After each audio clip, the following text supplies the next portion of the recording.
کابل هوایي میدان برید چا او ولې ترسره کړ؟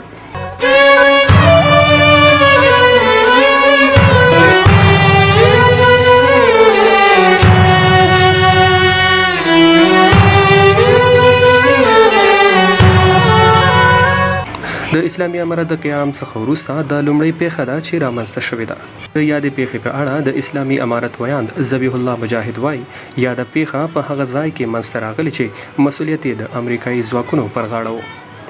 امریکایي چارواکي او رسنۍ د یادې پیښې پړه پر داعش اچوي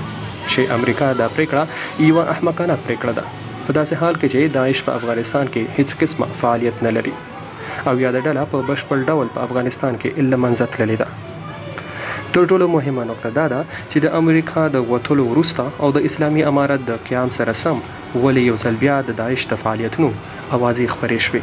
څرنګه چې امریکا او نورو کفري او افغان دښمنه هیوادونو غوښتل چې د افغانستان جمهوریت نظام او د اسلامي امارت ترمنځ باید خونړی جنگ ترسره شوی و، مګر کله چې د اشرف غني په رهبرۍ د کابل واک په سوله ییز ډول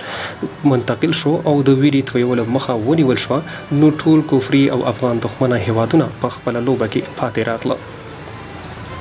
په دویم قدم کې امریکا د اسلامي امارت پر وړاندې منفي تبلیغات پیل کړل او د افغانانو د مهاجرت لړۍ ته یې لمن ووهله.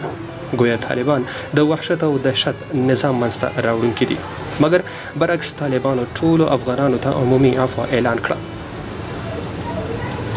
کله چې امریکا د افغانانو د مهاجرت لړۍ ته کمپاین پیل کړو، نو دلته هم امریکا په خپله لوبه کې ناکامه شوه او د امریکا د توقع څخه هم زیات افغانان مهاجرت ته آماده شو، ځکه وایي چې مفت شراب قاضي هم څکلي دي. خو کله چې امریکا د افغان مهاجرو د هجوم سره مخ شوه، نو حیرانه شوه چې څنګه له دوی څخه ځان وژغوري او خپل اتباع امریکا ته منتقل کړي. اول یې هوایي پروازونه ودرول، دویم پر هوایي میدان یې د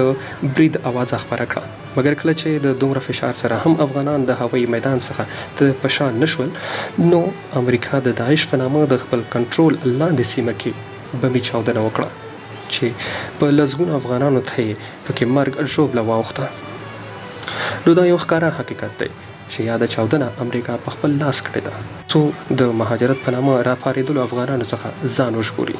ځکه د امریکا راتګ افغانستان ته د بېګناه وګړو وژل و او د افغانانو د وینې تویول و، او په تلو کې هم خپله تګلاره یعنې د وینې تویول نه پرېږدي. او د وتلو پر مهال د داعش نوم یادول دا د امریکا د نوي پلان ښکارندویي کوي، یعنې امریکا غواړي چې د داعش پر نوم د افغانانو وینه تویل پیل کړي.